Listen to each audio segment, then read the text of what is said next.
ബാബ സിദ്ദിഖിയുടെ കുടുംബം അമേരിക്കയിൽ അവിടുത്തെ ആഭ്യന്തര വകുപ്പ്, മറ്റേ നീതിന്യായ വകുപ്പ്, ഇവരുമൊക്കെ ആയിട്ട് നിരന്തരം ബന്ധപ്പെട്ടുകൊണ്ടിരുന്നു.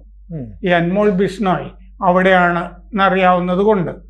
അപ്പോൾ ഈ ഇന്ത്യയിലേക്ക് അമേരിക്ക ഡിപ്പോർട്ട് ചെയ്യുന്നത്, അൻമോൾ ബിഷ്ണോയിയെ ഇന്ത്യക്ക് കൈമാറുന്നതൊക്കെ ആദ്യം അറിഞ്ഞത് ഈ ബാബ സിദ്ദിഖിയുടെ മകനാണ്.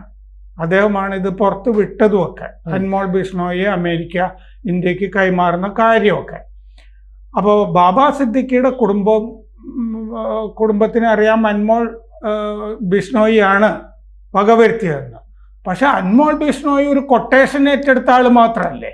അൻമോൾ ബിഷ്ണോയിക്ക് നേരിട്ട് ബാബ സിദ്ദിഖിയായിട്ട് വൈരാഗ്യം വരേണ്ട കാര്യമില്ലല്ലോ. അപ്പോൾ അൻമോൾ ബിഷ്ണോയിയുടെ പിന്നിലെ ആ നിർദ്ദേശം കൊടുത്ത ആള്, പിന്നിലെ ശക്തി ആര്, അതറിയണം എന്നുള്ളതാണ് ബാബ സിദ്ദിഖിയുടെ കുടുംബം ആഗ്രഹിക്കുന്നത്. കൂടുതൽ വാർത്തകളും വിശേഷങ്ങളും നിങ്ങളിലേക്ക് എത്താൻ ABC മലയാളം സബ്സ്ക്രൈബ് ചെയ്യുക, ബെൽ ബട്ടണും അമർത്തുക.